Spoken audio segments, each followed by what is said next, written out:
செம்மணியில் உள்ள சிந்துபாத்தி இந்து மயானத்தில் மேற்கொள்ளப்பட்டு வருகின்ற அகழ்வு நடவடிக்கைகளின் போது தொடர்ச்சியாக மனித எச்சங்கள் மீட்கப்பட்டு வருகின்றன.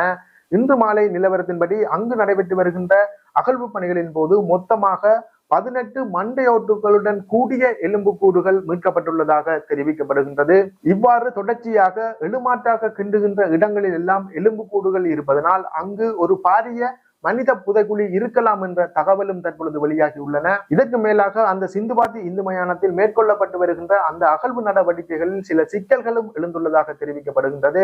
மேலும் அங்கு மீட்கப்படுகின்ற மனித எச்சங்களையும் அங்கு காணப்படுகின்ற மனித எச்சங்களின் வடிவினையும் வைத்து பார்க்கும்போது கொடூரமாக கொலை செய்யப்பட்ட ஒரு தொகுதியினர் அங்கு கொண்டு வந்து புதைக்கப்பட்டிருக்கலாம் என்று நம்பப்படுகின்றது. இவ்வாறு சிந்துபாத்தி இந்து மயானத்தில் மேற்கொள்ளப்பட்டு வருகின்ற அந்த அகழ்வு நடவடிக்கைகள் தொடர்பாக கிடைக்கப்பட்டுள்ள புதிய தகவல்கள் என்ன என்பது சம்பந்தமாக பார்ப்பதுதான் இந்த வீடியோவாக இருக்கும். வணக்கம், இது ஜேசட் தமிழ் ரிப்போர்ட். எமது தளத்திற்கு நீங்கள் புதிதாக வருபவர்களாக இருந்தால் எமது தளத்தினை சப்ஸ்கிரைப் செய்து வைத்துக் கொள்ளுங்கள்.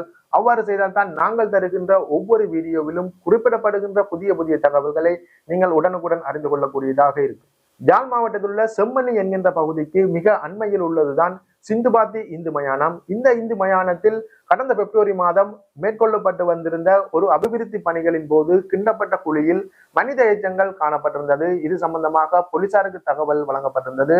சம்பவ இடத்திற்கு சென்றிருந்த போலீசார் அது சம்பந்தமான விசாரணைகளை முன்னெடுத்திருந்தனர். இதற்கு மேலாக அங்கு மனித எச்சங்கள் மீட்கப்பட்டிருந்ததை அடுத்து அங்கு அகழ்வு பணிகள் மேற்கொள்ளப்பட வேண்டும் என்று கூறி போலீஸ் நிலையத்தில் ஒரு முறைப்பாடும் பதிவு செய்யப்பட்டிருந்தது. இந்த சம்பவம் தொடர்பிலும் யாழ் போலீஸ் நிலையத்தில் செய்யப்பட்டிருந்த முறைப்பாடு தொடர்பிலும் போலீசாரினால் யாழ் நீதவான் நீதிமன்றத்திற்கு தெரியப்படுத்தியிருந்தனர். இதன் அடிப்படையில் அது ஒரு வழக்காக பதிவு செய்யப்பட்டு அங்கு அகழ்வு பணி நடத்துவதற்கான அனுமதியினை நீதவான் நீதிமன்றம் வழங்கியிருந்தது. முதலாவதாக அந்த பகுதியில் அகழ்வு பணி மேற்கொள்ளப்பட்டிருந்த போது 2 மனித எலும்புக்கூடு எச்சங்கள் மீட்கப்பட்டிருந்தன. குறிப்பாக 2 மண்டையோட்டுடன் கூடிய எலும்பு தொகுதிகள் அங்கு மீட்கப்பட்டிருந்தன. இதற்கு பின்னர் நாட்டில் நிலவி இருந்த சீரற்ற காலநிலை காரணமாக அங்கு நடைபெற்றிருந்த அகழ்வு பணிகள் தற்காலிகமாக நிறுத்தி வைக்கப்பட்டிருந்தன. காலநிலை சீரானது பின்னர் மீண்டும் இந்த அகழ்வு பணி தொடங்கப்பட்டுள்ளது. குறிப்பாக கடந்த சில நாட்களாக இந்த அகழ்வு பணிகள் முன்னெடுக்கப்பட்டு வருகின்றன. நேற்று வரையான காலப்பகுதியில் அங்கு 13 மனித மண்டையோட்டுடன் கூடிய எலும்பு தொகுதிகள் மீட்கப்பட்டிருந்தன. அதில் ஒரு குழந்தையினுடைய எலும்புக்கூட்டு எச்சங்களும் மீட்கப்பட்டுள்ளதாக தெரிவிக்கப்பட்டிருந்தன. இதற்கு மேலாக அங்கு மீட்கப்பட்டிருந்த எலும்புக்கூட்டு எச்சங்களில் சில பெண்களுடையது என்றும் நம்பப்படுகின்றது. இவ்வாறு தொடர்ச்சியாக நடைபெற்று வந்திருந்த இந்த அகழ்வு பணி இன்றும் முன்னெடுக்கப்பட்டிருந்தது. இன்று முன்னெடுக்கப்பட்டிருந்த இந்த அகழ்வு பணிகளின் போது மேலதிகமாகவும் மனித எச்சங்கள் கண்டுபிடிக்கப்பட்டுள்ளன. இதன்படி இதுவரையிலான காலப்பகுதியில் சிந்துபாத்தி இந்து மயானத்தில் மேற்கொள்ளப்பட்டு வருகின்ற அந்த அகழ்வு நடவடிக்கைகளின் போது 17 தொடக்கம் 18 வரையான மண்டையோட்டு தொகுதிகளுடன் கூடிய எலும்புக்கூட்டு எச்சங்கள் மீட்கப்பட்டுள்ளன. இங்கு மீட்கப்பட்டிருந்த எலும்புக்கூட்டு எச்சங்களுக்கு அருகில் எந்த விதமான ஆடைகளோ அல்லது ஆடைகள் கிடப்பதற்கான சான்றுகளோ மீட்கப்படவில்லை. இதன் அடிப்படையில் அவர்கள் நிர்வாணமாக கொண்டு வந்து புதைக்கப்பட்டிருக்கலாம் என்று நம்பப்படுகின்றது. இதற்கு மேலாக ஒவ்வொரு எலும்புக்கூட்டுகளுக்கும் அருகில் சிதறி கிடந்த எலும்பு எச்சங்களும் அங்கு மீட்கப்பட்டுள்ளதாக தெரிவிக்கப்படுகின்றது. மேலும் அங்கு இனங்காணப்பட்டு இதுவரையும் மீட்கப்படாத எலும்புக்கூட்டு எச்சங்களும் அங்கு காணப்படுகின்றன. அவை ஒன்றன் மேல் ஒன்றாக அல்லது ஒன்றுடன் ஒன்று பிணைந்ததாக அல்லது ஒன்றுடன் ஒன்று சேர்ந்ததாக காணப்படுகின்றது. இதனை வைத்து பார்க்கும்போது ஒரு தொகுதியினர் கொடூரமான முறையில் கொலை செய்யப்பட்டு ஆடைகள் அற்ற நிலையில் அங்கு கொண்டு வந்து புதைக்கப்பட்டிருக்கலாம் என்று நம்பப்படுகின்றது. மேலும் இந்த சிந்துபாத்தி மயானத்தில் நடைபெற்று வருகின்ற இந்த அகழ்வு பணிகளின் போது சில சிக்கல்களும் நிலவி வருகின்றன. ஏனென்றால் இந்த அகழ்வு பணி ஆரம்பிப்பதற்கு காரணம் அங்கு நடைபெற்றிருந்த ஒரு அபிவிருத்தி பணியின் போது கிண்டப்பட்ட குழியில் மனித எச்சங்கள் காணப்பட்டதுதான். அதனைத் தொடர்ந்து அந்த இடத்திலிருந்து சுற்று வட்டாரங்களில் அந்த அகழ்வு பணிகள் நடைபெற்று வருகின்றன. அந்த சுற்று வட்டாரங்களில் கிண்டுகின்ற இடங்களில் தான் இதுவரை காலமும் அந்த 18 மண்டையோட்டுடன் கூடிய எலும்புக்கூடு எச்சங்கள் மீட்கப்பட்டுள்ளன. இதன் அடிப்படையில் தான் 3க்கும் மேற்பட்ட மனித எலும்புக்கூடு எச்சங்கள் மீட்கப்பட்டால் அதனை மனித புதைக்குழியாக பிரகடனப்படுத்த வேண்டும் என்று கோரிக்கை முன்வைக்கப்பட்டுள்ளது. இந்த கோரிக்கை சம்பந்தமான விண்ணப்பமும் யாழ் நீதவான் நீதிமன்றத்திடம் ஏற்கனவே சமர்ப்பிக்கப்பட்டுள்ளது. அந்த விண்ணப்பம் தொடர்பான அதாவது சிந்துபாத்தி இந்து மயானத்தில் மேற்கொள்ளப்பட்டு வருகின்ற அகழ்வு பணி இடத்தினை மனித புதைக்குழியாக பிரகடனப்படுத்துகின்ற கட்டளை அல்லது உத்தரவு நாளை பிறப்பிக்கப்படும் என்று எதிர்பார்க்கப்படுகின்றது. அந்த உத்தரவு பிறப்பிக்கப்படுகின்ற போது அது சம்பந்தமான தகவல்களையும் எமது தளத்தினூடாக நீங்கள் எதிர்பார்க்கலாம். இது ஒரு புறம் இருக்க, அந்த சிந்துபாத்தி இந்து மயானத்தில் தற்பொழுது நடைபெற்று வருகின்ற அந்த அகழ்வு பணிகளின் போது காணுகின்ற இடங்களில் அல்லது கிண்டுகின்ற இடங்களில் எலும்புக்கூடுகள் காணப்படுகின்றன. அந்த வகையில் அங்கு கிடக்கின்ற அந்த மனித புதைகுழி எங்கிருந்து ஆரம்பிக்கப்படுகின்றது, எங்கு சென்று முடிய போகின்றது என்ற தகவல் அங்கு அகழ்வு பணிகளை மேற்கொண்டு வருகின்ற அதிகாரிகளால் இதுவரை உறுதிப்படுத்தப்படவில்லை.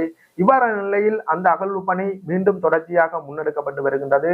நாளையும் அந்த அகழ்வு பணி முன்னெடுக்கப்பட உள்ளது.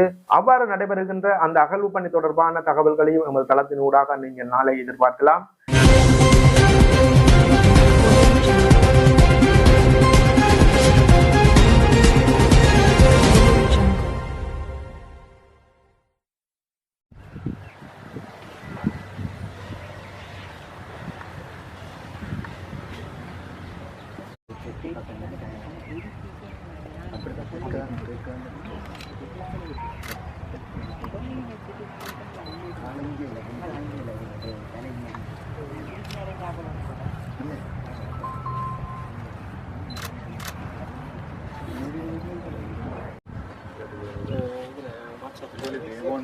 They won't cemetery burial will not happen.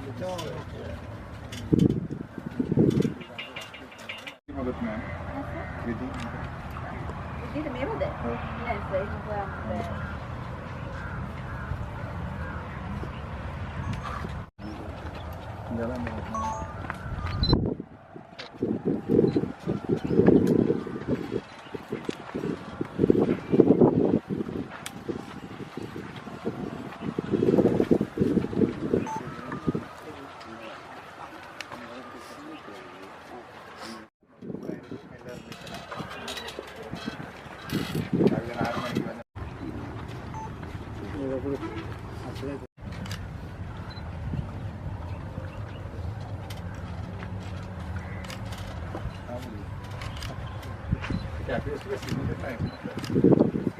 Yes, yes.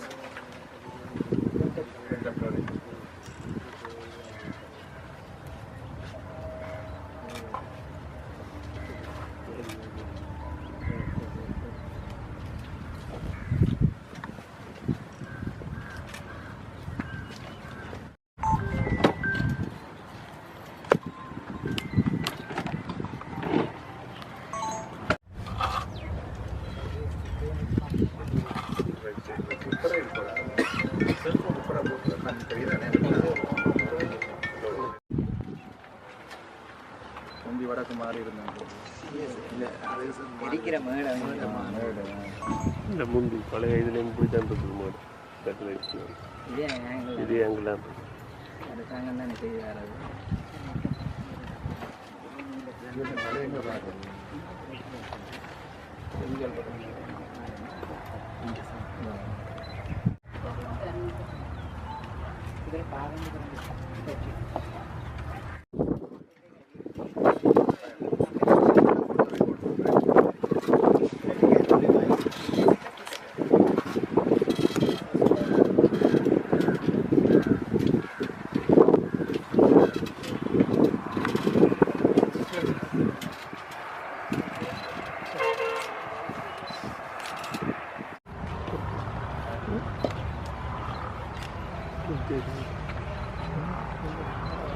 வழக்கானது இன்று யாழ்ப்பாண நீதவான் ஆனந்தராஜா அவர்களின் முன்னிலையில் எடுக்கப்பட்டு இந்த 4ஆம் நாள் அகழ்வு பணி 2ஆம் கட்டத்தின் 4ஆம் நாள் அகழ்வு பணி நடைபெற்றுக் கொண்டிருக்கின்றது. ஏற்கனவே நேற்று 3ஆம் நாள் அகழ்வு பணியின் போது 5 மண்டையோட்டு தொகுதிகள் மீட்கப்பட்டு உரிய சட்ட வைத்திய அதிகாரிகளிடம் கையளிக்கப்பட்டிருந்தது. இன்று சில மனித எச்சங்கள் மீட்கப்பட்டிருக்கின்றன. அதனைத் தொடர்ந்து 17க்கும் மேற்பட்ட 17க்கும் 18க்கும் இடைப்பட்ட 18 மண்டையோட்டு தொகுதிகள் அடையாளம் காணப்பட்டிருக்கின்றன. தொடர்ந்து அகழ்வுப்பணி நடைபெற்றுக் கொண்டிருக்கிறது. ராஜ் சோமுதேவா குழுவினரும் வைத்திய அதிகாரி டாக்டர் பிரணவனுடன் டாக்டர் சஞ்சீவா மற்றும் புளோரிடாவில் ஒருவரிடம் விசேட பயிற்சி பெற்ற டாக்டர் தரங்கவும் இன்று இந்த அகழ்பணியில் ஈடுபட்டு கொண்டிருக்கிறார். இந்த அகழ்பணி மீண்டும் நாளை நடைபெற இருக்கிறார். இன்றைக்கு ஒரு வெளியில் ஒரு இது இந்த மனிதப்புடைய அகழ்வு ஒரு சர்வதேச நியமங்களை பின்பற்ற வேணும், மற்ற சர்வதேச சமூகத்தின் ஒரு கண்காணிப்பு இருக்க வேணும் என்ற ஒரு போராட்டம் நடந்தது. அதில் இந்த இப்படியான கோரிக்கைகளை முன் வச்சிருக்கீங்கன்னா நீங்கள் பாதிக்கப்பட்ட தரப்பாக இதில் பாதாள சட்டத்தினை முறையில் இதில் அப்படியான கோரிக்கைகளை முன்வைப்பீங்க? அதாவது நாங்கள் கேட்கலாம். நாங்களும் அந்த காலத்திலிருந்து இதுகளைத்தான் சொல்லிக் கொண்டு வரோம். எல்லா மனித புதைகுழியிலேயும் சர்வதேச நியமங்கள் பின்பற்றப்பட வேண்டும் என்று. ஆனால் இலங்கை அரசாங்கத்தில் இருக்கிற நடைமுறை சிக்கலை சர்வதேச விசாரணை என்ற கொள்கையின் அடிப்படையில் அரசாங்கம் அதை ஏற்றுக்கொள்ள மறுக்கின்றது. ஆனால் நாங்கள் கடந்த செவ்வழி வரலாறுகளை பார்த்தால் ஏதாவது வாய்ப்புகள் இருக்கா என்று பார்த்து அது சம்பந்தமாக நாங்கள் அதை பிரசாபிக்கலாம். ஆனால் மக்கள் கருத்து தெரிவிக்கிற சுதந்திரம் இருக்குது, உரிமை கேட்கிற உரிமை இருக்குது. அவர்களின் கோரிக்கையை கேட்பதற்கு எந்த தடையும் இல்லை. அதில் நாங்கள் அதை கலைக்க பாதிக்கப்பட்ட சார்பில் அதை கேட்கிறதுக்கான முயற்சிகளை செய்வோம்.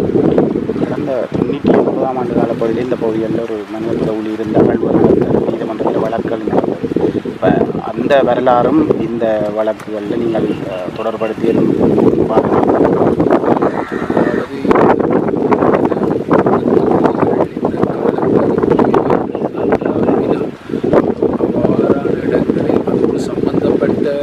விடயதானங்கள் சம்பவங்களை தொடர்படுத்த வேண்டிய தேவைப்பாடு இருக்கின்றது.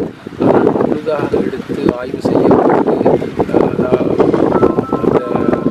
பொருட்கள், அதோடு எடுக்கப்படுகின்ற பொருட்கள் அவைகளையும் பரிசோதனை செய்யும் போது அதுக்கான கால எல்லையை நிர்ணயிக்கக்கூடியதாக இருக்கும்.